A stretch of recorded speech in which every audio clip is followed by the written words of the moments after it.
Hello and welcome to Series 2 of Mediums in Action with me, Martin Litt-Wilson, and my good friend Ian Doherty. Hello, everybody. Right, today we've kind of had a pre-chat before the programme. We kind of put each other on really on tenterhooks to what the subject's going to be, so that what we discuss today is something that comes straight out of the heart. So I think today we're going to talk about sort of mediumship, how it stands at the moment, and sort of the first connection that people have with a medium or mediumship is often through two aspects at the moment, probably a mediumship church or a ghost hunt. But mediumship churches, I mean, I've not been in one for probably about 4 years now. You were still travelling around last year, and you've not done any this year, have you? Yeah. No, I've chosen. I've made a choice to step back. I want to move in different directions. It's. I feel I've done my time. You're looking probably about 15, 16 years in spiritualist churches. I want to do something else now. The facet of mediumship has changed. The way that people approach mediumship is changed, and I'm going with the flow, which is why I'm loving working with your fine self, Martin. So, Ian, you said that you started working at mediumship churches 16 years ago. Yeah. Just to get your idea, is what was mediumship churches like 16 years ago, and how does that compare to today? 15, 16 years ago, the churches were full. You could walk in, there'd be standing room. Obviously, they've got to look at the health and safety. So, they would at times turn people away, which is a difficult thing because on a Sunday service, as far as the law goes, you have to have, if a person wants to come in off your street, then you've got to let them in. You can't close the doors on, as in no entry on a Sunday service or whatever day of the week that church does their service. But obviously the health and safety, if it's only catered to 45 people, then you can't let 55 in. They used to be packed, and now you go to some churches where they go through difficult times. And about 5 years ago, there's a church that I went to that was absolutely packed, and it went down to one or two people. My local church went down as far as 9, when it used to be absolutely rammed, and the Spiritualist National Union, the SNU, who run those SNU churches, if it falls on a regular basis below, say, 10 people, it's going that way for a good number of months. Then the SNU step in, they try to get the church going. If it fails, then they just close the church down and sell it. We've talked about that before, where some very, very long-standing spiritualist churches have been sold off. Probably because of the assets, really. I think so. There was a spiritualist church a couple of years ago in London, which was one of the spiritualist churches that Conan Doyle visited, and that was sold off to much anger, really, that because it was a piece of spiritualist church a history, really. Yeah, I do. I think, and I'm not having a go at the SNU here, but it seems where some churches are finding it difficult to keep their doors open, and yet the SNU open another teaching centre. They tell you we're all under the umbrella of one. We help one and other, as in their second principle, the brotherhood of man. And I thought I was singing a song there. Sorry. Yeah. Save all my wishes for you, or whatever it was. Yeah. The brotherhood of man, and in some points, and not always, because the SNU have done some sterling work. It just finds they're not meeting their criteria today as they would have done in the past. I think it's one of those things, though. I mean, maybe there's a bigger picture here about belief in general, in that I think churches are currently used by only 5% of the nation, and maybe this is reflected as well in spiritualist churches, is that people are finding a new way to interact with mediums, and I think the name spiritualist church can put off a lot of people. Since we're dealing with a society that is more and more throwing away their beliefs and not necessarily following a Christian church. I think also, do you think it alienates other cultures as well, the term spiritualist church? I think it's the term church in one. I think you're right there. There's a lot of spiritualist churches now changing their name to Spiritualist Centre rather than church. It's that it's the dogma from the past and all the without not going into berating anybody else's faith, but I do feel it comes from that word church. I think now people. Mediumship in general, I do feel, particularly with the spiritualist churches, they made a rod for their own back, and it becomes more of what I term a message shop rather than listening to some very decent philosophy. They want I just want to hear from mum, or as sometimes happens, I just want to know what's happening in the future. So dynamics of some churches have changed where people either open up a different centre where they don't want philosophy, all they want is messages for an hour and a half, and that's where people seem to be going. But again, I feel it's a lack of quality within some mediums where their philosophy, bearing in mind it's directed from spirit, is just not good enough. Either they're lazy or they don't seek to better themselves. What do you mean by philosophy? Philosophy is teaching. I think that's right. That's what it comes down to. Spirit in part through that medium when they're on the platform. Some form of philosophy. They might talk about a facet of the world whereby there's people starving and yet there's people living in golden towers, and it's talking about where our place is in the world. Is it our place to challenge? Are we very much a case of, well, that's their chosen pathway in a spiritual way, this is ours? Who are we to challenge what people have thought about? Well, I'm coming down to this earth plane to learn this or to experience that. So it's talking about all of it, because it's not just clear cut, and it's certainly not from the spiritualist platform anyway. It's not politics, and yet you regularly see mediums talking about, oh, there's not enough time, or you're being poorly. It really is the fact that I do feel they either are in awe of what the hell am I supposed to do here? I can't talk about this level, I can't talk about that. They either don't practice, or they just think, well, I'll just read something off the back of a postage stamp and I'll try and talk about it. I must stress, though, it's not all mediums. There's some mediums have a very, very poor standard. So really, the spiritualist churches, when you mentioned, are we getting up and coming mediums? Well, yes, they are tending to stay away from spiritualist churches because of the word church, and going to small halls, community centres, and that type of thing, where you're not being hemmed in and not being able to say a small swear word, or so it hems you in, whereas there's more freedom there. Just to come back to what you were saying about philosophy and teaching, when I used to go to spiritualist churches in the early 80s, my first experiences, it was a community. It was people knew each other, and the same person that you might see on the Monday, you might also see them on the Thursday for the circle, which was, to me, looking back on it, it was light meditation with philosophy from spirit, when messages were coming through discussing mankind, the situation at that time, which in the mid-80s was the suggestion of an all-out nuclear war. And then possibly on a Saturday, actually on the Sunday, where it was then probably messages. But you'd see the same person 2 or 3 times. Yeah. You'd see the same people week in, week out. The majority of people were there. I would also see regular people who were maybe not necessarily a member of the church, but they would still visit, not just for the Sunday, for the Sunday messages, the quick fix sort of thing, but they were there for the long run. They were there also as well for philosophy and everything else. Sorry, Martin, there was a lot of support there, wasn't there? They would bring in sort of gifts for the raffle, or they'd bring in some milk and coffee to help with the church's costs of giving coffee out, Yeah, absolutely. And there was always a big program of events and classes and things that were taking place. And it just makes me wonder, I suppose, if something is on the decline, then it's harder to actually organise something if you are only getting one person or the same 3 people week in, week out. And I suppose between, over the last 20 years, and you've seen this yourself, that 16 years ago the churches were full, and now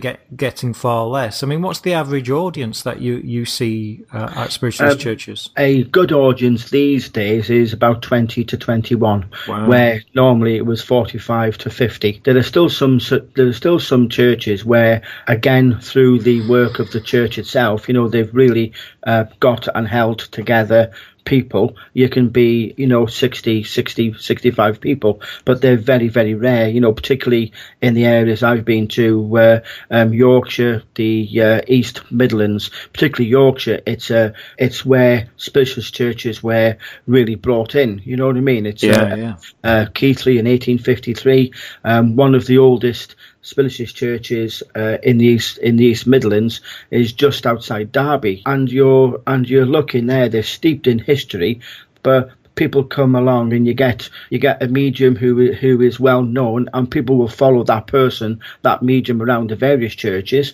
or indeed they will have a look at the list of mediums.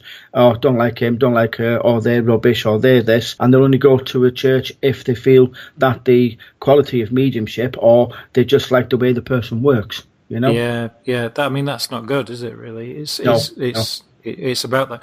And also as well, is like a musician, comedy performer.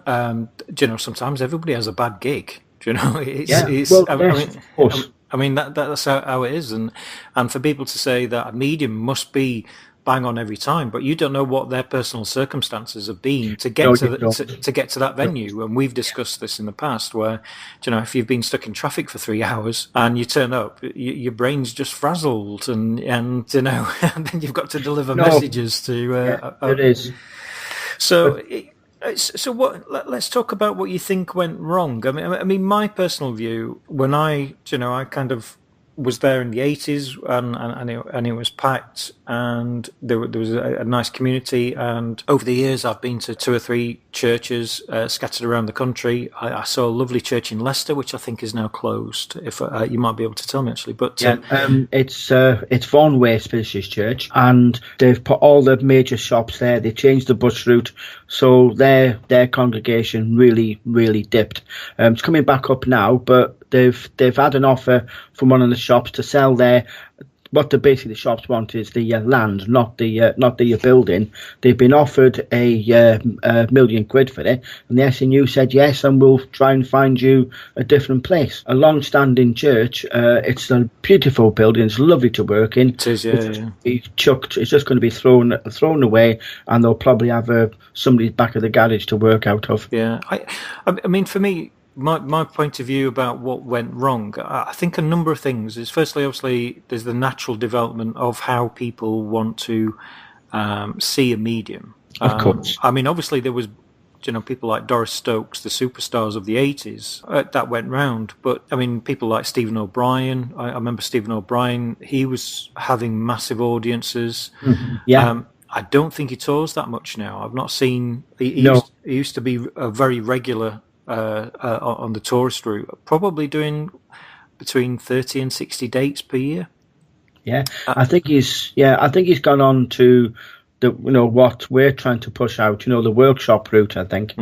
Yeah, and so what went wrong at mediumship churches, do you think, at spiritualist churches? There's a little bit of the word church, but I think the nail in the coffin, for want of a better phrase, was there's people opening centres. They're renting a room in a small hall, the back of a workman's club, and they're running it from there. But they take out the philosophy, so people are turning up, and it's a message shop. Yeah, so I think that is where people don't want to go to a spiritualist church to have prayers, hymns, philosophy, more hymns, and then maybe 35 to 40 minutes of mediumship. Because if you put the mediumship first and the philosophy second, people will be walking out. I think it's the opening of these small centres where it does provide an access for mediumship, but perhaps it dilutes the whole ethos of what mediumship is. I think also as well is I've seen various mediumship centres open up over the years and disappear very quickly. Also as well is it starts to have a little bit of a confusing message where you have a mediumship centre that might be offering Reiki, crystal healing, Hopi Indian candle wax ears or whatever, you know. I know. And it diverges, which is fine, because if you're running it like a business or whatever, it probably commercialization in its way has ruined spiritualist churches, in that where when you wanted to see a medium in the early 80s, you would either have to see some very old woman on the street somewhere, and I don't mean a woman of disrepute, but I know what you mean. Yeah, you know, there was always a local old woman who would be able to read your cards or whatever, or you would have to go to a spiritualist church. Where now, to access a reading, if you wanted a reading, there's obviously Psychic TV, Psychic Sofa, there's the newspapers, horoscopes. Not only that is. I mean, local pubs now have psychic night. I suppose what's happened is the accessibility to mediums has become far more outreaching to people. So they don't necessarily need to spend a rainy Sunday night in a spiritualist church somewhere. Another facet that's just come to my mind there was, and I'm not implying in any way that mediums are just after money, because many of them just about manage to cover costs. You know, some spiritualist churches, and again I say some because not all, they will be turning their nose up if you charge them 20 quid for getting there. You know, bearing in mind you could travel 143-mile round trip, and we can't pay you 20. Yeah, you can go to a hall because they charge entry, where a spiritualist church, particularly on a Sunday, is free will. You know, you can leave a penny or a quid, and people will go community centre and say, oh yeah, my charges are 25, and they get paid 25. So I feel that is a little bit there, but you know, when people say mediumship is a gift and you should be doing it for free, well, you've got to put petrol in your car. You've got to get the tires, the upkeep, particularly if you're working as a full-time medium. Most mediums, and I say most, are there they want to work from the spirit side of life to help people. You know, it is in their heart, and they will do it. But even now, people are changing. Well, you know, I can't travel a 250-mile round trip where they're only willing to give me 12 quid. Yeah, I think it's the accessibility. I think also, let's say the term new mediums as such. I think a new medium often, and I'm talking about a minority here, so this is not an overarching belief about all mediums, but there is certainly an aspect now that young mediums do expect to be paid very, very healthily, where a spiritualist church was almost like a travelling vicar, really. A vicar would only expect his petrol money and a cup of tea and a biscuit, where now, you know, they could be asking up to, and certainly on my experience, £1,000 to £1,500 for some of the top end people. It seems to be driven by personality as well. So a lot of mediums who are coming forward now are creating a persona, are creating a brand. I remember one particular medium literally coming out of spiritualist church. He'd been in spiritualist church for about 2 years, and straight away he was calling himself the people's medium, which to me never made real sense. But then he was creating a brand for himself. So it's bizarre, really, that it's the actual generation we're living in is that rather than actually serving spirit, shall we say, it's actually serving more ulterior motives, I suppose. I suppose it's financial, and hopefully that they want to do this as a full-time job. Yeah, it is. You know, it's a hard balance at times, but I do feel that mediums would benefit, whether they like it or not. I feel they would benefit working in a spiritualist church, because it's easier to work in a spiritualist church than it is in a pub, or, you know, the back room of a pub, or a little hall, community centre, because everybody, or we'll say everybody, 80-90% of the people who were there have seen mediums work week in, week out, or month in, month out, so they know what is there, and the energies are far better and easier to work with, rather than being in a hall where people are thinking, oh, he hasn't told me about this yet, or when he's going to come to me, and it can be a minefield. So if you start out in the smaller pubs or halls, then it can be very, very difficult. It can make a medium, it can break a medium before they even start. Yeah. I suppose it's in every sort of performance-based career. Because in a way, I'm not saying that mediumship is a performance, but in front of an audience, and that audience will react to you. And I think there's some statistic that you've got something like 3 minutes before they decide, I like this guy or girl, or I don't, and it's determined very quickly. So. You could be on stage, somebody walks past with a pint of beer, spills it, disrupts your flow, and then that's it, you've had it. And I've heard comedians have similar experiences. Yeah. So we kind of know that spiritualist churches are on the decline. There are the odd pockets of centres that are starting up, and they're run by, some of them are run by very, very good people who are doing this for, I wouldn't say for financial gain by any means, because the huge amount of time that they put into these centres and the financial gain they receive back is very little. So so there are some great places out there. There does seem to be a decline, and I mean, how do you see mediumship going forward? How do you see, you've just seen 16 years of travelling around different spiritualist churches, but generally as a whole, how do you see mediumship going forward for these 16 years? I do feel there will be a resurgence back into the Spiritualist Church. I do feel in part having a better education system, which is run by the SNU. People do them down, they're too strict, but mediumship needs some guidelines, but as much as it needs that flow of the personality of the medium in conjunction with the conversions of spirit. But I do feel, though, the major change is going to be is largely people want to, I find they want to move away from the normal dogma of the Christian church. They want to find their answers. We have, the young uns coming up, the ones who are now 15, 16, 17.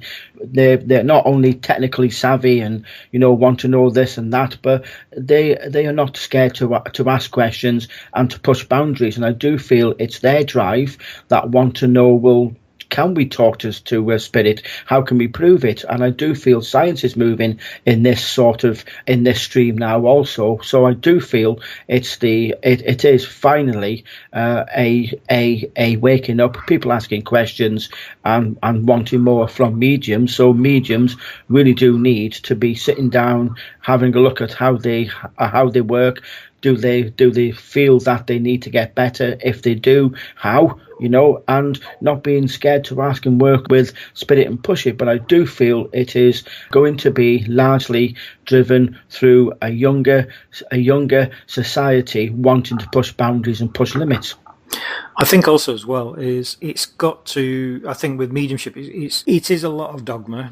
There's discussion about fraud, and for me, what annoys the hell out of me about mediumship is instantly people say, "Oh, it's fraudulent," and they jest about it. I mean, to be honest, I do like Shirley Ghostman because I think it does highlight the eccentricities of mediumship. But when it comes to people saying, "Oh, mediumship's fraudulent," it's this, that, the other. Let's have a look at cyclists, professional cyclists, where over the last 2 years we've had people like Lance Armstrong, who won 7 or 8 times the Tour de France. You've got Chris Froome, that apparently is under suspicion. The list goes on, but as soon as you think of cyclists, is anybody thinking, well, that's just a fraudulent sport? Do you know, I don't see anybody tarnishing cyclists with mediumship. And the reason is because mediumship is really a very much a fringe belief or science, however you look at it. And therefore, instantly, it's easy to dismiss it as being fraudulent because of a number of key characters in the past. But going forward, what interests me is as you say, science is now approaching the fringes of mediumship. It's actually verifying a lot of things that people have been talking about, especially with psychic ability and mediumship. People like Dr. Robert Lanza, who I've mentioned before, Professor Digby Tantum from the University of Sheffield is again looking at the language and how brain reacts to language, and it's been nicknamed Wi-Fi by the mass media, but it's believed now that the brain picks up on tiny little micro signals of what the other person is thinking during a conversation. I mean, to me, that's almost kind of psychic ability, I suppose. It is. I mean, like when we had a chat earlier, what are we going to talk about on the blog?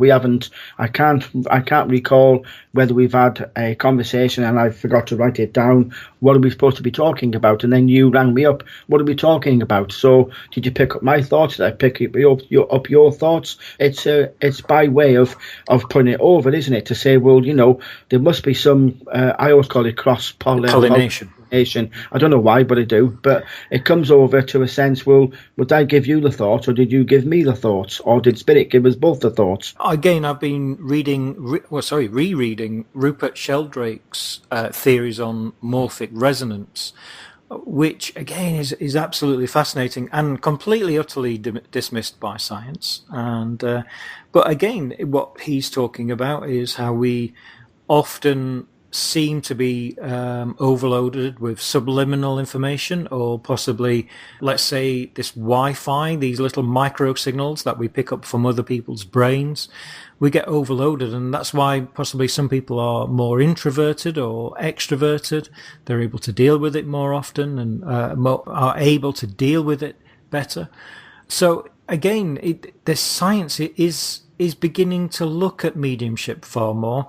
They're not necessarily using the term mediumship or psychic ability, but what we need to do is look at how science is beginning to look at the peripheries or parts of mediumship and how they're able to explain little parts here and there. I read an article where they use functional magnetic resonance imagery, which basically is a device that fits over your head. Same as you hear of the MRI in the hospitals, the really big ones. This one's a small one, and it fits over the head. And they were doing tests with mediums to see if there's any difference in the, what you call it, electrical impulses in the brain when the person said, I'm communicating with Spirit. And even though it was the only thing about the whole research paper, it only was 16 people. So you can't make a lot of, yes, it does make sense because it's such a small number. Yeah. But it was interesting in the fact that they noticed there was changes in areas of the body or areas of the brain that you're thinking shouldn't be active. Yet when they say, no, I've got Uncle Bill, he was this, and this, and they noticed changes happening in one area of the brain underneath the occipital lobe, the back of the head, where you're thinking, why the hell is that lighting up? And it was with all the mediums. So there must be something going on there. And I find if science sort of picks that up and takes it to a much larger scale, then we can get some more definite answers, some empirical data, That's why I'm really interested in what you are doing with your course, and we've both been we're both on courses at the moment. We're both taking different aspects. I don't like saying it's just the body that you're dealing with, because you're dealing with the whole body, the brain, and everything. And I'm kind of dealing with human behaviour. But we've both had really in-depth discussions about how it's interesting how things are resonating within both medical sciences, and I think that's where the progression is going to take place, where we can start saying, right, okay, this explains this. Maybe we can explain away certain aspects. Maybe we can reinforce ideas about certain aspects of mediumship. But if anything, what this all boils down to is actually we are distilling what mediumship is, so that rather than, and this is coming back to our ethos that probably our listeners are probably fed up of hearing, but it comes back to our ethos in that we're distilling mediumship and removing the impurities, the silliness that's been added over the last 30 years, where we can say, look, science is saying this, so we've got to take this serious. Even if science is ruling out certain aspects of things, then we need to take that on board as well. It's about being progressive. It's about continually moving with mediumship, not saying that mediumship is this and that's how we stick to it. We need to see medium as less of a religion, but we're rather as a subject that is continually progressing with new developments every year, every month. Definitely. I mean, Spiritware, noted to swear. I think it was Han Swaffer's circle. He was a pioneer spiritualism, and they were saying there that Spirit didn't intend for spiritualism to be a religion. It was the mandate of our worldly societies that you can't practice it unless you call it a faith. So that's how that come there. So I feel Spirit want to look at bringing humankind, sorry ladies, to bring humankind forward by educating through philosophy and science, and one reinforces the other. The time where the science says no, the earth's revolving around the sun, and religion says no, the sun's revolving around the earth, that has to stop, and we need to be one on the same song sheet, whether it goes against or goes for. We need to look at, as on the science crimes programs, lead where the science is going, or where the evidence is going. Absolutely, and I think a lot of people will be very, very surprised by our take on this. That again, I've talked, we've both talked to countless mediums, and as soon as you mention science or skeptics or anything like that, it's instant dismissal. Well, hang on a minute, you are sticking to a dogma there, probably a self-created dogma, right? Skeptics are on that side, I'm on this side, and we shouldn't meet together, which is utter nonsense. Yeah. Because what needs to happen is this open discussion, and yes, there will be disagreements, but again, there will be progression. That's simple as that. It's a progression of the subject at hand, and we need to go forward. I mean, Spirit said to me a little while ago, the saviour of spiritualism is going to be science. Yeah, I totally agree. Absolutely agree. Right, I think we've come to an end of a very interesting program there. Indeed. Well, I hope you enjoyed this discussion, listeners. If you did enjoy it, whether you're listening on iPod or YouTube or wherever you're listening, please click like, please subscribe, share it with your friends, tell your neighbour's dog, anything you can. Please give us support. We will continue to make more of these. We really enjoy putting these out, and we do really enjoy the feedback that you give to us. That's important to us as well. We're not doing it for any financial gain or anything like that. We're just doing it because we enjoy discussing these matters, and if it makes somebody question somewhere what we're saying and makes them get involved in mediumship or question mediumship, either way is fine. For us, it's just a discussion about mediums in action.